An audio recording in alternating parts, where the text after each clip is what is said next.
Selama ini orang menyangka jalan surga itu adalah dengan sholat duha, sholat tahajud, sholat witir, sholat qabliyah, sholat ba'diyah. Betul, karena salah satu pintu surga namanya babus sholat. Selama ini orang menyangka masuk surga itu dengan bangun masjid, zakat, wakaf, infak, sedekah. Enggak salah, karena salah satu nama pintu surga adalah babus sholat. Selama ini orang beramal banyak dengan cara puasa Senin Kemis. Begitu lulus puasa Senin Kemis, puasa Nabi Daud. Begitu kuat puasa Nabi Daud, dia puasa dahar. Dahar itu puasa sepanjang tahun. Dilakukan oleh Sayyidatuna Aisyah dengan Abdullah ibnu Umar. Puasa sepanjang tahun, tidak makan sama sekali. Tidak salah, karena memang ada pintu surga namanya Babur Rayyan, yang hanya dimasuki la yadkhuluhu illa shaimun. Tidak dimasuki oleh orang yang berpuasa, kecuali orang yang berpuasa. Lalu kemudian ada orang yang setiap jengkal tubuhnya bekas 3, bekas tombak, bekas anak panah, bekas pedang, dan dia mati jihad fisabilillah. Dia masuk pintu surga dari babul jihad, masuk dari pintu jihad. Tapi banyak orang yang keliru. Dia anggap kalau dia sudah hijrah, kalau sudah taubat, lalu dia tidak sakit lagi, dia tidak macet, sulit, susah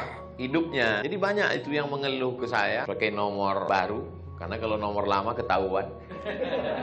Ustadz, dulu saya sebelum hijrah adem ayem hidup saya. Setelah hijrah begitu pergi helm hilang. Jadi kita akan salah bicara karena kita salah berpikir, itu menyebabkan kita akan salah bicara, salah beramal, salah berbuat. Gara-gara kita salah. Kita menganggap kalau sudah hijrah nggak sakit, kalau sudah hijrah nggak rugi, kalau sudah hijrah nggak diuji lagi. Maka ada satu pintu surga namanya Babur Radhi, bab ridha. Ridha menerima ketetapan Allah Subhanahu wa taala. Dan itulah pintu yang paling tinggi. Semua penghuni surga ketika sudah masuk surga ditanya Allah Subhanahu wa taala, "Madza turidun?" Kalau bahasa kampung kami, "What do you want?" Penghuni surga Ustaz Ridwan pura-pura nggak tahu aja. Wahai penghuni surga, kamu mau apa sekarang? Kamu sudah dapat surga yang dulu kamu inginkan, kamu sudah. Madza turidun? Kamu mau apa lagi? Lalu penghuni surga menjawab, ada satu yang kami inginkan, kami belum dapat. Apa itu? Ridhaka. Ridha. Jadi yang paling tinggi adalah ridha. Makanya dalam Al-Quran itu setelah Allah bercerita tentang jannatin tajri min tahtihal anhar, ada taman-taman surga, kebun-kebun mengalir, sungai-sungai, wa azwajum mutahharatun, istri yang suci-suci, lalu kemudian wa masakin thayyibah, tempat-tempat yang cantik-cantik, indah, semuanya lengkap. Wa ridwanum minallahi akbar. Ada yang lebih besar daripada itu semua, yaitu ridha. Hanya saja penggunaan katanya di Indonesia selalu salah. Selalu dipakai, ya udahlah, ikhlaskan aja. Ikhlas bukan di situ letaknya. Ikhlas itu ketika sholat karena Allah, puasa karena Allah, itu ikhlas. Kalau plong menerima ketetapan Allah, itu namanya bukan ikhlas. Tapi kita udah terlanjur salah, ya udahlah, kita teruskan aja kesalahan itu. Ya udah, nggak apa-apa. Yang penting dia ngerti, dia paham. Sama seperti silaturahim. Silaturahim yang benar itu, kalau saya dengan Ustadz Ridwan, itu yang tepat adalah ukhuwah, karena kita bersaudara, tidak ada hubungan. Yang silaturahim itu neneknya satu, ibu, bapaknya, saudaranya, saudara kandung, nanti ketemu pada rahim neneknya. Pertemuan cucu-cucu itu disebut dengan silaturahim. Tapi kita udah terlanjur buat silaturahim nasional. Ya udah, kita teruskan aja kesalahan ini, gak apa-apa. Kalau dalam istilah kamus bahasa Arab namanya khotok syai'. Sudah salah, tapi sudah terlanjur populer. Saya terus terang, biasa pengajian di Jakarta biasa-biasa aja. Tapi hari ini serasa mengaji di luar negeri. Coba lihat baliho belakang. Masya Allah. Di mana gitu? Tolong nanti yang ngambil foto dari belakang. Jadi ada satu yang paling tinggi adalah ridha menerima ketetapan Allah. Tapi saya tidak ingin pengajian. Saya tidak ingin setelah kajian ini komunitas Mas Roni, komunitas Pak Arman, komunitas kita semua, jamaah Ustadz Ridwan yang menonton ini tiba-tiba pas nanti evaluasi, gimana program-program bisnis kita ke depan? Ya udahlah, kita ridho aja. Bukan itu, Mas. Kita punya motor, motornya dibawa kajian, sampai di tempat kajian diparkir, lalu kemudian stangnya dikunci, ban depannya diikat pakai rantai besi, ban belakangnya juga diikat ke pohon pinang, pohon palem. Begitu keluar kajian, pohon palemnya di sini. Maka saat itu yang bisa kita lakukan hanya ridha. Kita pukul pipi kita sampai pecah, kita tarik rambut kita, itu tidak akan kembali. Maka satu-satunya yang bisa kita lakukan adalah ridha. Ridha setelah usaha. Itu bedanya Ahlus Sunnah dengan Jabariyah. Sedangkan Jabariyah, satu kelompok, dia tidak ada usaha. Tenang aja. Abang nggak kerja, terserah Allah. Mana tahu ada suami ibu-ibu yang mazhabnya Jabariyah. Ibu nggak usah perlu marah, diamin aja. Abang nggak kerja. Nanti pas jam 12, jam 1 dia minta makan siang, ibu balikin. Masakan kita mana? Terserah Allah, Bang. Balas. Itu namanya mazhab Jabariyah. Kalau Ahlussunnah tidak begitu. Ada namanya al-kasbu wal ikhtiar. Kita sudah jadikan bahasa Indonesia ya, usaha. Setelah berusaha ternyata tidak sesuai dengan keinginan kita, saat itu Allah ingin menempatkan kita di satu makom. Makom artinya level, tempat. Makom itu tempat. Makom Ibrahim, tempat berdiri Ibrahim. Sampai tempat kita makom kuburan. Maqaman mahmuda. Kalau kamu tahajud di waktu malam, asa ayyab'asaka rabbuka maqaman mahmuda. Allah akan tempatkan engkau di tempat yang terpuji. Maqam artinya tempat. Level kita tinggi, namanya maqam ridha, menerima ketetapan Allah Subhanahu wa ta'ala. Sebetulnya nabi-nabi itu ditempatkan Allah di atas maqam ridha. Coba lihat Nabi Ibrahim alaihissalam. Diuji menghadapi ayah kandung Azar. Kalau menghadapi Abu Lahab, Abu Jahal, dan abu-abu lainnya, tak perlu disebut, nanti makin populer. itu biasa. Tapi menghadapi Abi, kalau menghadapi Abu biasa. Tapi kalau menghadapi Abi, bapakku sendiri, itu makamnya. Dan Ibrahim ridho menerima itu. Apakah ridhonya dia menerima makam Abi itu lalu dia berhenti berdakwah? Ibrahim tidak berhenti berdakwah. La illam tantahi, kalau kau tidak berhenti mendakwahi aku, hai Ibrahim, la arjumannaka, ku lempar kau pakai batu sampai mati. Wahjurni maliya, tinggalkan aku untuk waktu yang lama. Apa jawab Ibrahim? Salamun alaika, selamat untukmu wahai ayah. Sa'astaghfirulaka rabbi, aku tetap mintakan ampun untukmu kepada Allah. Innahu kana bi hafiyya, Allah selalu mengabulkan doa. Jadi sekarang baru hijrah, udah kelahi dengan orang tua, baru hijrah. Saya kemarin Pak Ustadz, lihat bapak saya nggak sholat, saya masukkan ke neraka 2 kali. Gimana kamu ini? Al-adab fawqal ilm. Adab di atas ilmu. Mungkin bahasanya bahasa kamu, tapi yang menyampaikan Ustadz Ridwan. Apa salahnya video Ustadz Ridwan yang disampaikan? Bapak-bapak, ibu, saudara sekalian, kita boleh kaya hari ini, tapi kalau kita mati semuanya tinggal. Yang kita bawa adalah sholat. Inna awwala ma yuhasabu fil 'abdi yaumal qiyamati sholatuhu. Yang pertama kali dihisab adalah sholatnya. Ya, ada video dari Ustadz itu agak kurang keras, baru video Ustadz. Mantaraka sholata muta'ammidan, siapa yang meninggalkan sholat secara sengaja, faqad kafara jihara, kafirlah dia secara nyata, neraka jahanam tempat. Wah, ini Ustadz nih kalau ceramah marah-marah terus. Nah, jadi ada satu makam berhadapan. Ini penyakit orang hijrah. Sudah hijrah, dimasukkannya semua orang di sekeliling dia masuk neraka. Betapa tidak adilnya Allah kalau neraka surga yang seluas langit dan bumi. Wasari'u ila maghfiratin min rabbikum wa jannatin 'arduhas samawati wal ardh. Surga selangit dan bumi, isinya cuma kamu sama istrimu. Bapakmu masuk neraka, ibumu masuk neraka, mertuamu masuk neraka, tetanggamu masuk neraka. Sunyi sekali surga itu. Justru musuh-musuh kita itu kita ajak masuk surga. Semua haters saya ajak masuk surga. Kalau nggak ada lu nggak rame haters. Dunia ini menjadi indah karena kau ada. Sudah banyak orang melupakan, tapi karena sering kau serang, mereka jadi ingat lagi. Jadi itu makam yang pertama, makam menghadapi orang di sekitar kita yang belum mendapat hidayah. Justru kalau mereka dapat hidayah, doa kita kurang khusyuk. Mungkin tasbih kita cuma 3 kali, subhanarabbiyal a'la wa bihamdi, subhanarabbiyal a'la wa bihamdi, subhanarabbiyal a'la wa bihamdi. Tapi begitu mereka belum dapat hidayah, ya Allah, ibuku belum pakai hijab, ya Allah, kepalanya sudah berhijab tapi roknya masih pendek. Itu yang membuat kita, sulitkah bagi Allah membuat saudara kita itu dapat hidayah? Innama amruhu iza arada syai'an ayaqula lahu kun. Allah cuma ingin melihat tetesan air mata kita. Cuma itu yang dilihat Allah Subhanahu wa ta'ala. Allah ingin melihat rumah kita itu berkelap-kelip lampu di tengah malam. Tengah malam malaikat melihat. Malaikat saling bercengkrama di langit. Kata malaikat kepada malaikat yang lain, itu rumah kok menyala? Iya, dia masih hidup. Besok malam kok menyala? Iya. Kok nggak nyala lagi? Udah dapat.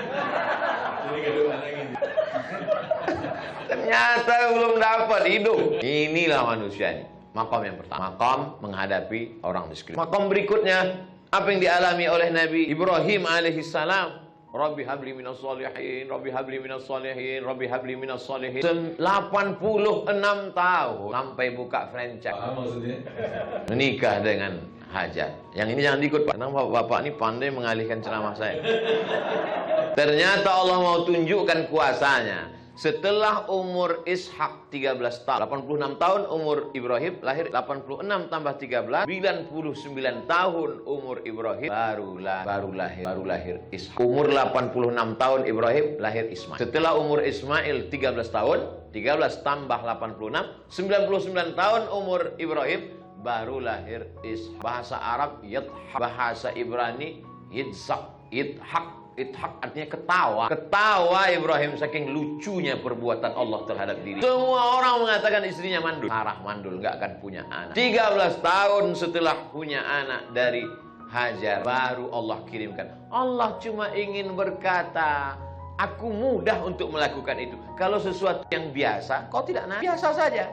Tapi ini yang luar biasa. Pak Ustaz, saking beratnya hidup ini. Kalau gitu saya nggak usah yang luar biasa lah. Masuk surganya nggak usah VVIP lah, kaki 5 aja nggak apa-apa Pak Ustaz. Emang hidup bisa request? Nah betul kalau hidup request. Hidup ini bukan kata kita. Hidup ini kata Allah. Kita tidak bisa minta apa. Kita ini seperti kal mayyit baina man yaghsiluhu, seperti mayat yang dimandikan orang yang sedang memandikan jenazah. Coba lihat memandikan jenazah. Bagi yang sudah pernah memandikan jenazah, alhamdulillah. Bagi yang belum, mudah-mudahan nanti sore ada yang meninggal, praktek. Tangannya dibelok kanan, hidungnya ditusuk pakai kapas. Enggak ngelawan. Begitulah kita di antara takdir permainan Allah Subhanahu wa Ta'ala. Ibrahim merasakan itu. Akhirnya apa yang terjadi? Allah Ta'ala ingin Ibrahim berada pada maqam level ridha. Tapi ridha dia tidak membuat dia tidak berusaha. Ridha dia tidak membuat dia tidak berdoa.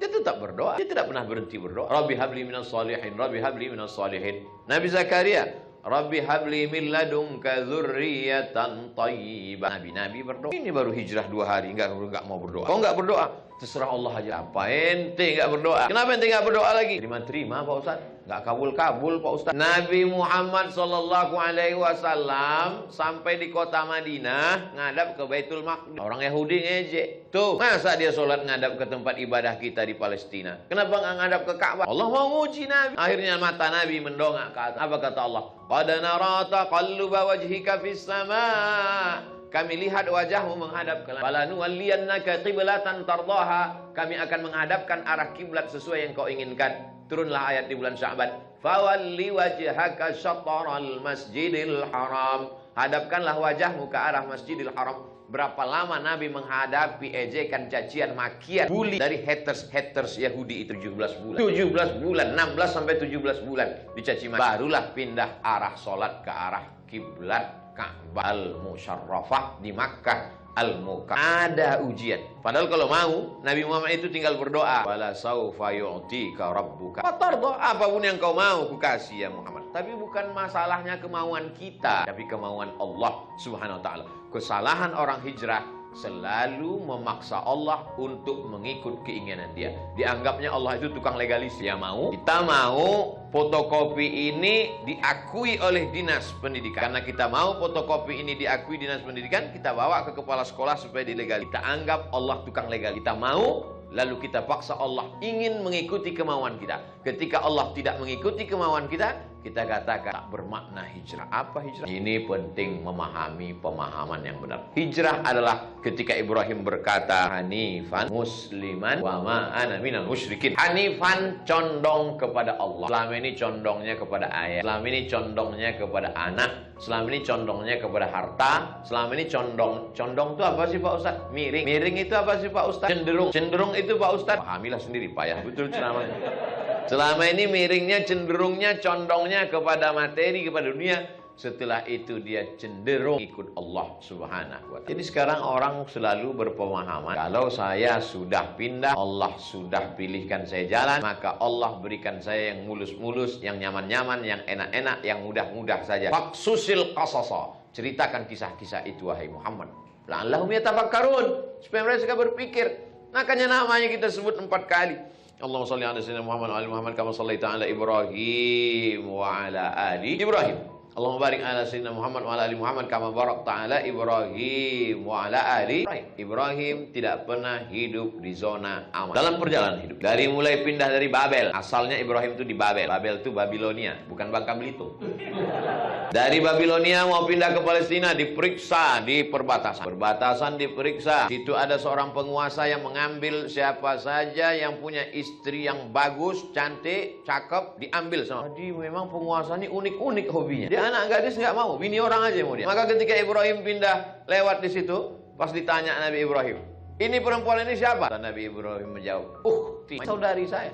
Setelah lewat pemeriksaan, Sarah komplain. Aku kan istrimu, kata Sarah. Kenapa kau bilang aku saudarimu? Ukhti fil iman, saudaraku seiman. Karena kalau aku jawab istriku itu penguasanya jahat, nanti kau diambil. Ini menjadi jawaban bagi ibu-ibu. Mana tahu kebaca HP bapak. Atau pas lagi jalan di mall, ini siapa? Ini saudari saya.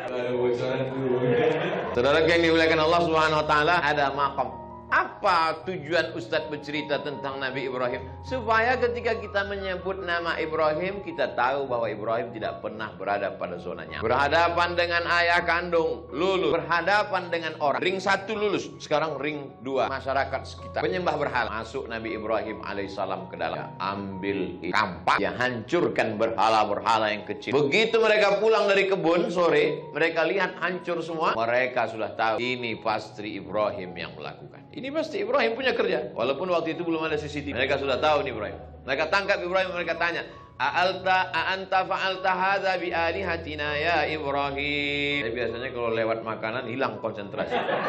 Kecuali di pengajian ini. Wa an Ummi Salamata, dari Ummu Salamah, anna Rasulullah sallallahu alaihi wasallam qala, Nabi SAW bersabda, innama ana basyarun, saya ini bashar. Bashar itu diambil dari kata bishrah. Bishrah artinya kulit. Qul uhiya ilayya annahu istama'ana farum minal jin. Jin artinya makhluk yang tak nampak kulitnya. Jin tak nampak kulit. Bashar berkulit. Semua kita ini berkulit. Warna kulit, sauh melepung, bukan sauh mata. Ana bashar, aku makhluk hidup. Wa innakum takhtasimuna ilayya, kamu berkonflik, bermasalah, datang kepada ingin minta keputusan. Lalu kata yang satu, dia yang salah, dia yang menyerobot batas tanah. Kata yang satu, dia yang salah. Itu maksudnya. Kamu datang bermasalah dan berkelahi di depanku, saling berargumentasi, menunjukkan hujah, menyatakan dia lain. Wala'alla ba'dakum, yang satu ini ayyakuna alhana bihujjatihi min ba'd, yang ini hujahnya lebih kuat daripada yang ini, yang ini lebih pandai bercakap daripada yang ini. Fa'afdilah, lalu kuputuskan, kaulah yang berdasarkan kesaksian yang saya dengar, maka kaulah yang binahwi ma asma', aku memutuskan perkara sesuai dengan yang aku dengar. Apa yang ku dengar, itulah yang ku putuskan. Ku dengar kau yang pandai bercakap, ku dengar hujah kau yang paling hebat, aku putuskanlah. Faman qadaitu lak, siapa yang ku putuskan perkaranya bihaqqi akhihi, padahal sebetulnya dialah yang berhak ini, tapi karena ini yang pandai bercakap, katakan ini punya kata, innama aqta'u lahu qit'atan minan nar, sesungguhnya aku sudah memotongkan satu potong neraka. Hadis ini diambil orang kesimpulan Nabi tak tahu apa-apa. Tengok, Nabi kalian tak tahu apa-apa kan? Masa kami bohong dia tak tahu? Nabi itu kalau kita bohong, Nabi tahu apa tak tahu? Malaikat Jibril ngasih tahu. Ini kalimat sindir, halus akhlak Nabi. Nabi tak mengatakan, kau fulan sama fulan berkelahi kalian, kalian berperkara datang ke aku, lalu kau mengatakan hujah kau begini, kau lebih hebat, putuskan perkara, aku kasihkan ke kamu. Itu adalah potongan neraka. Nabi ditariknya ke diri. Maka antum pun begitu juga nanti, tarik ke diri antum. Manusia ni tak mau ditunjuk-tunjuk. Siapa di antara kalian yang sombong masuk neraka? Siapa di antara kalian? Tak begitu.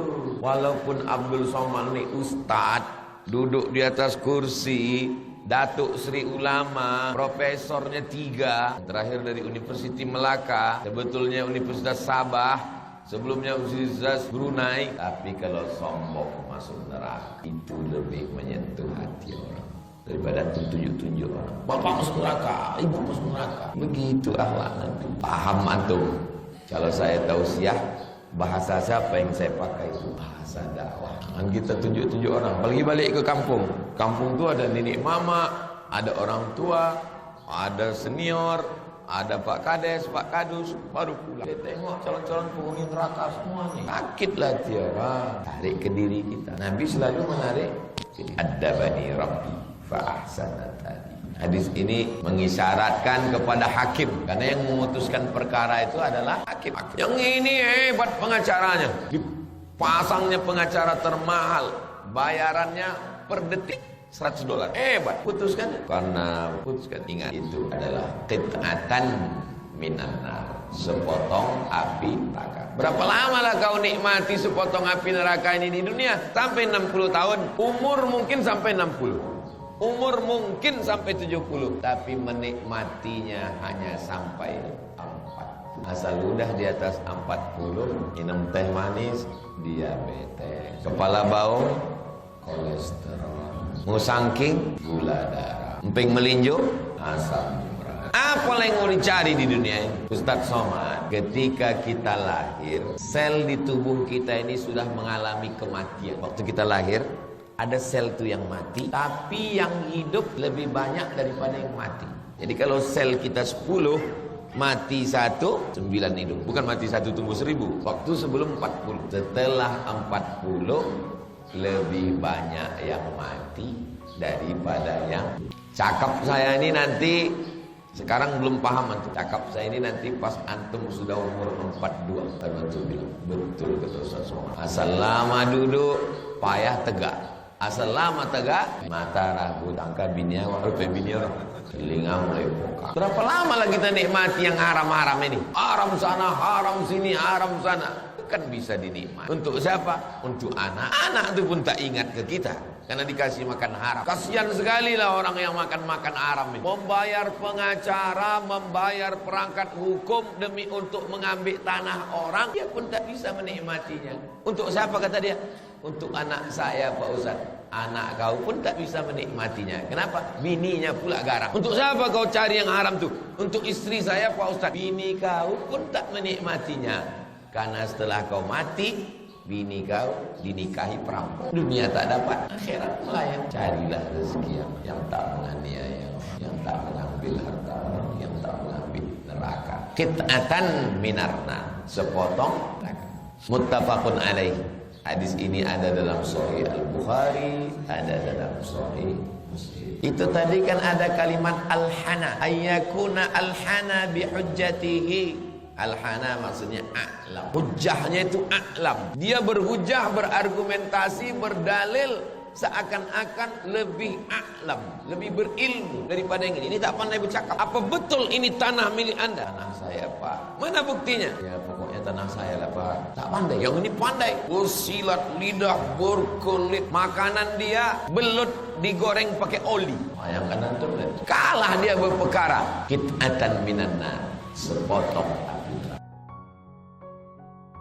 Man jahaza ghazian faqad ghaza. Siapa yang menyiapkan alat perang, maka dia sama seperti orang yang berperang. Jadi Utsman bin Affan itu tidak ikut perang karena istrinya sakit, tapi dia tetap dapat pahala perang. Tidak ikut perang dapat pahala perang karena beli kuda, beli tombak, beli baju besi. Tidak bisa memandikan orang tua, tidak bisa menyuap makanan ke mulutnya, tapi kita bisa dapat pahalanya. Bagaimana caranya? Kira-kira berapa membayar jasa orang untuk menjaga ibu?